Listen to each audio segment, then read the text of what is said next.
Right, loyal, caring, sincere, honest, a sparkling personality. It's a few words I use to describe myself. I'm here to talk about Now, I have been told that the best man's speech should last as long as it takes the groom to make love. So let's raise a glass to the happy couple. Thank you and good night. Obviously I'm joking. We had a bit of a sweepstake on how long my speech would last for tonight, and I bet on an hour. So you might as well bed yourself in, get yourself comfortable. You're all in for a long night. Start bolting the doors. Don't try running for the escape exit. Right, Harvey and I have been friends for a long time, and I do happen to know that Harvey struggled to find a best man. And first of all, he thought he'll ask his richest friend, but he said no. Then he thought, well, I'll ask my funniest friend, but he said no. So then he thought, oh, I know, I'll ask my best looking friend, but again, he said no. Then he approached me, and I thought, well, having turned him down 3 times already, I better not refuse him again. You know, I'll be honest, it's been said before, asking a bloke to be a best man is a bit like asking a bloke to make love to Camilla Parker Bowles. Yeah, sure, it's a great honour, but you don't really want to have to do it. Changing the subject, can I just say how lovely and wonderful all the ladies looking here tonight. I think you've all looked absolutely gorgeous, all of you. You've all made a fantastic effort. So on a personal note, I would like to spank you all. I mean, thank you all, thank you all, thank you all. You'll appreciate when you're standing out here in front of you lot, it's very easy to get carried away with adrenaline, excitement, bit of nerves, and it's easy to really mispronunciate your words. Mispronunciate your words. Sorry. I even went to a friend for a bit of advice about this today, and he said to me, just think of it like walking through a nudist camp. It'll only be hard for the first minute. Now, for those of you amongst us that know Trudy really well, you'll agree, she's a wonderful and caring person, and she is, yeah. And she really does deserve a fantastic husband. So it's just a shame Harvey's married her before she found one. Talking to Trudy, when Trudy was a little baby girl, she went to bed with a dummy. Tonight, ladies and gentlemen, history repeats itself.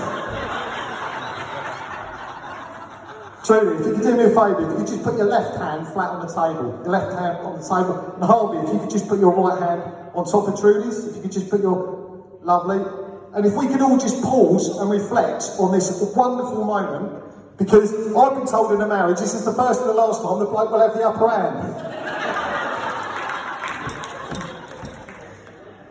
Right, I have been instructed to keep this speech smut-free, so if I come across any innuendo, I'll whip it out immediately. There's a couple, I hope I'm not going to offend anyone tonight, because I've noticed there's a couple of people over the back there and they look a bit tearful. Yeah, admittedly, I'm going to put that down by saying it's been an emotional day, even the cake was in tears.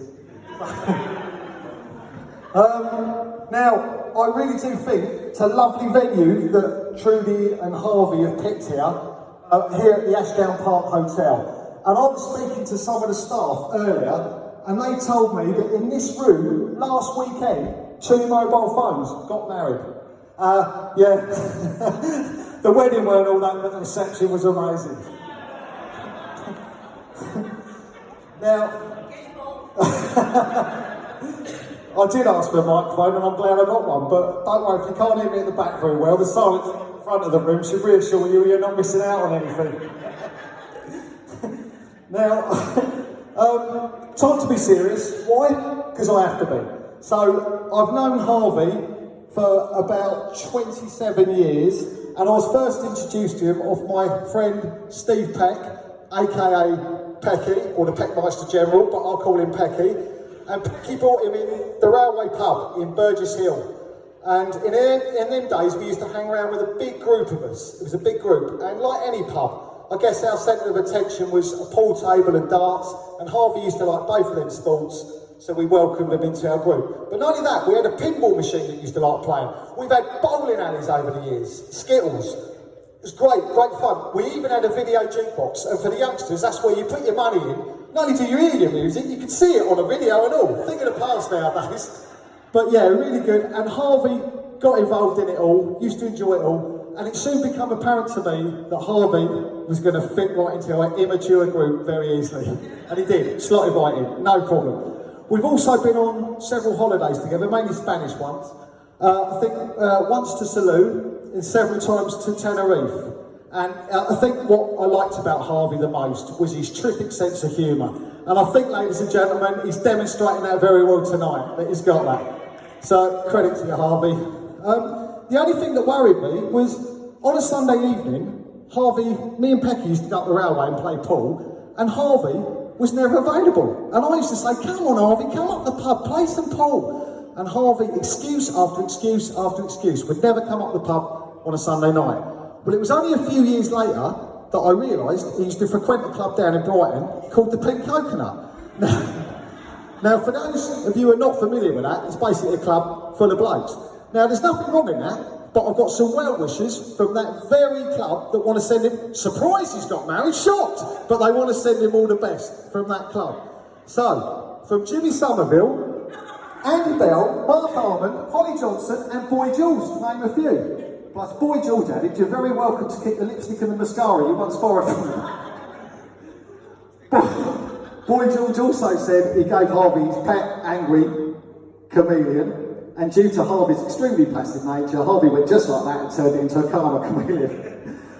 I touched on Harvey's placid and his calmness, and he is. 99% of the time, he is calm. Only once, you won't mind if I share this, when I tell him that you threw your toys out the pram, livid, fuming. In fact, I've never seen a bloke so angry. And that was the time when he bought a second-hand wardrobe off Bonnie Tyler. Because every now and then it fell apart. And he needed it more than ever. Sorry. I think now's a good time to say Harvey and me share the same sense of humour. So if you're finding my speech unfunny in any way, please feel free to blame him afterwards. Now, my only advice to you, Harvey, is to carry on doing the little things you're doing so well in life already to impress Trudy. You know, shower gifts, buy her flowers, hold doors open in restaurants. They're little things you're doing, you're halfway there, you've done an amazing job. Trudy, you want to impress Harvey, shut up naked and bring him food. It'll work. It's that simple. It'll work. It'll work. I'm telling you. Now, for those of you who don't know, Harvey is a postman at Red Hill Post Office.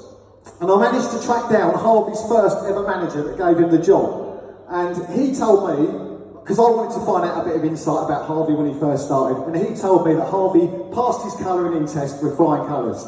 In actual fact, he didn't take a colouring. But he said, we do have to interview new recruits to see if they're suitable, for like they do in any job. We have to interview stage to see what level their common sense level's like.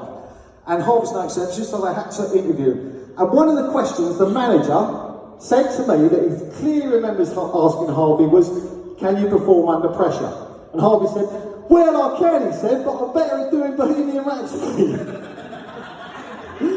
Hence, he's got the job and he's been there ever since. And talking of Red Hill Post Office, I managed to speak to some of his current work colleagues, and they informed me that he's something of a god at work. Yeah, he's rarely ever seen, holier than thou, and if he does any work, it's a bloody miracle. Right, and on their first day, I do happen to know that Harvey wanted to make a really good impression, like any bloke would, and Harvey's no exception. So Harvey promised Trudy a 7-course meal. Naturally, Trudy was a little bit disappointed when it turned out to be a burger with a 6-pack. Someone once said that marriage is a 50-50 partnership, but anyone who believes that clearly knows nothing about women or fractions. Now, there are 3 rings in a marriage. First of all, you got the engagement ring, then you got the wedding ring, and my favourite tonight was the catering. What was that? No, sorry, I wasn't. That's not on the cards. I'm not mentioning the suffering. I didn't want to mention that tonight. That's not mentioned.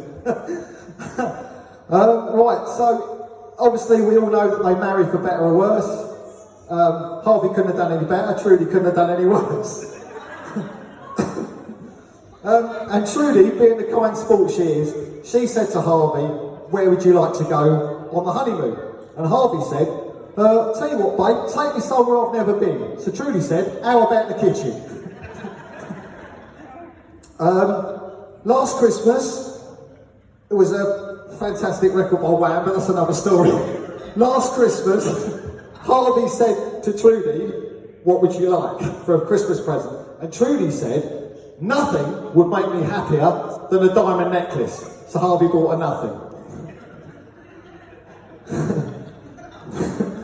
Now, I got some sad news. Unfortunately, about 20 years ago, Harvey was told by a doctor that he would never dance normally ever again. When the music starts playing later, you'll see exactly what that specialist was talking about.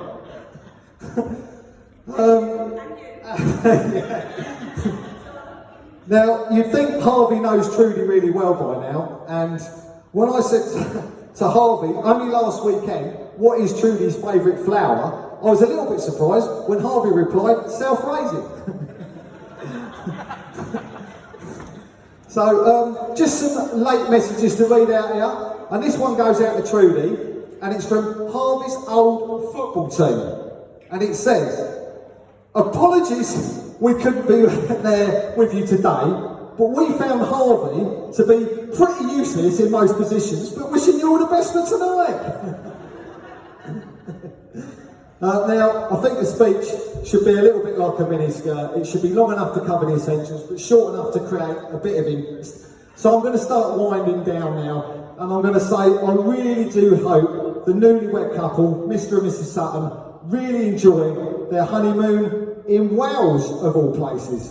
Well, at least that's where I assume they're going, because when I asked Harvey what he was doing straight after the wedding, he told me he was going to bang her for a fortnight.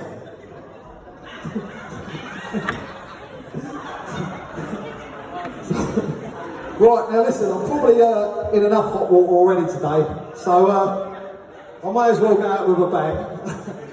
And I don't know what I could say much worse, but anyway. Ladies and gentlemen, I'm sure Harvey and Trudy won't mind me telling you this. I've got some big news tonight, and the big news is, yes, ladies and gentlemen, Harvey and Trudy are expecting. Yeah? No, they're expecting you all to have a fantastic night tonight, so come on, there's plenty of drinking to be done, there's music to be played, I want to see a few more smiles on faces, and Trudy, can I say what an absolute gorgeous, stunning bride you make, and I'm for every confidence you'll make Harvey happy in the future. So thank you, and Harvey, thanks for taking all of that to throw at you and more. You've proved to everyone out here what a fantastic sport you are. But thank you to each and every single one of you people out here for help making it their day and their night special. Because without you, this won't happen. So it's been all of you to thank. Thank you. And I just want to say, I'm going to raise a glass to the newlywed couple, Mr. and Mrs. Sutton. Wish them all the best in the future. And what's this? A bottle of Bollinger. Right, I want to wish you all the best for a happy future, and all that I'm going to say is, it's good night from him, and it's good night from me. Cheers all, thank you.